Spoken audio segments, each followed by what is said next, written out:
I was not so frightened in the war zones of Angola or Rwanda as I was when this story hit. I was just a hard-ass journalist, skeptical as everybody would be. And it was the same story. And I started getting goosebumps. It was in between the gap of this one distance, behind this pile of dirt. My heart went faster and then slower and then faster and then slower, all at the same time. Now, that was excitement and... Yeah, excitement and scariness. And scary.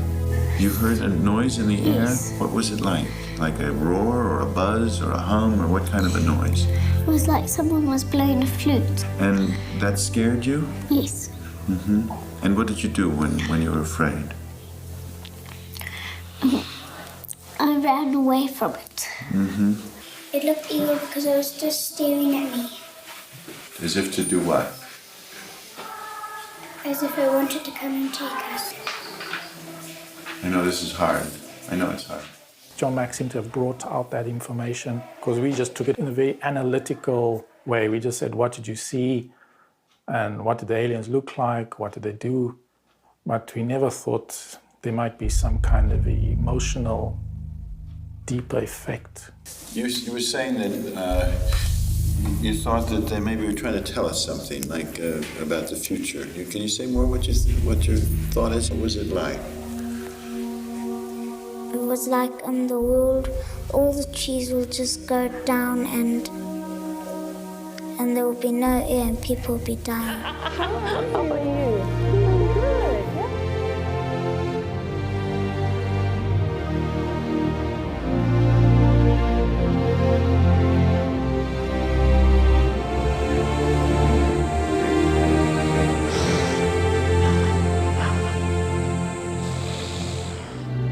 I didn't want to deal with it. Coming here and remembering all this stuff.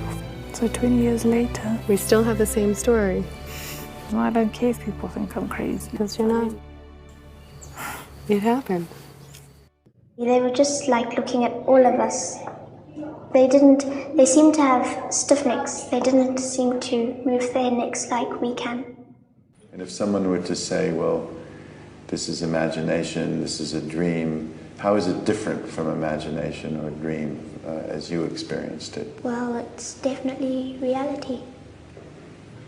And anybody can think that it's not true or that we're making things up, but we know what we've seen and we believe it.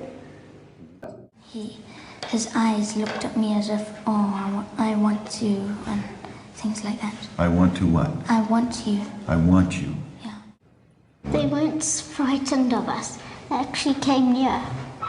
And they didn't try to attack. They didn't act in an unfriendly way, you mean? No. Then he was looking at me back. I couldn't just keep on looking at him, so I had to stop and I looked sideways, so he couldn't keep on making me feel faint. I think they want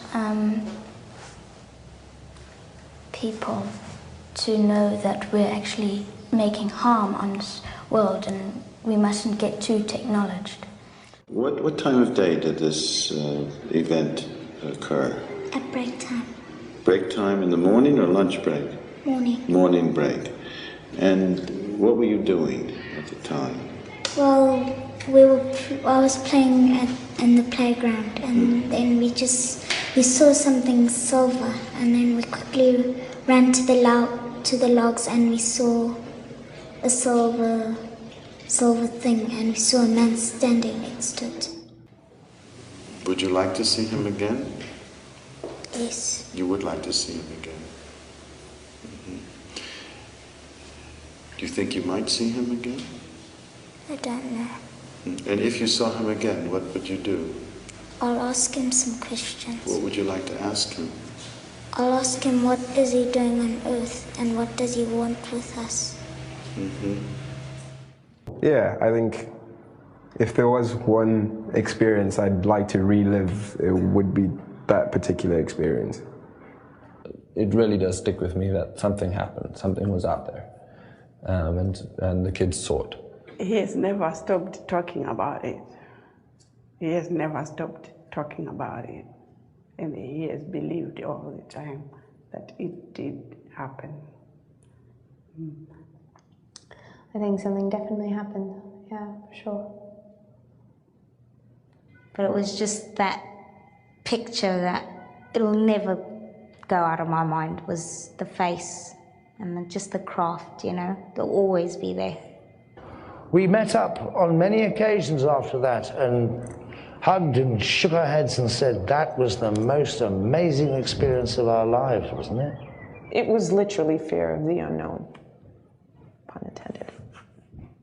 You know, that's the best way I can describe it, but I'll never forget it. Strange, it was exciting, it was, you know, is this, you don't see stuff like that every day, you know. That was like a once-in-a-lifetime experience. Strange, I guess, like I said, you know, I mean, I don't want to believe in the whole aliens and stuff, but it always leaves me questioning, thinking, that was very strange, so it is possible.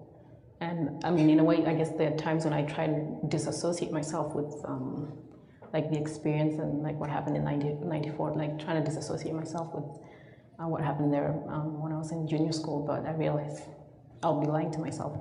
No one is willing to say that because we know that we didn't just make things up. Something definitely was happening. Whether it was UFOs or whether it was, who knows what else. You know, we can't say for sure one way or the other, but definitely there was something that happened there that day. And it got the whole school riled up. I don't believe for a minute you could get that many kids to agree to do something like that. I really don't. I know children well enough. I just don't think that would happen. So I'm absolutely sure that something did happen there. I haven't really talked to anyone about it. I usually kept it quiet, you know, because most people probably think I'm, you know, a bit nuts. But, you know, I think it's good to speak about it. Now, Cynthia, what are your impressions after this morning's little expedition? Well, I certainly believe the children. I've come across a similar type of thing in Broadhaven in Wales a long time ago, 1979, and the British didn't believe it, although I went down 3 times, and it's very similar to the whole incident here. We have some extremely interesting pictures, and there's certainly some of the things they've told me they couldn't have known about. Impossible. What about you? Well, as far as I could see at present, okay, we tried to go and find some of the markings that the children saw from a distance, but it's hard to judge, actually. I would have to come out on another day to actually scan the whole area and find out. But I do believe what the children saw was something real to them, you know. Very unusual figures, long, straight black hair, large eyes, which is quite typical with the large black eyes. But you don't think you got the equipment at the moment to... No, I haven't. It's a problem here in Zimbabwe to actually acquire equipment. It would be great if some of these equipment could be acquired, you know, around. You're not skeptical, are you?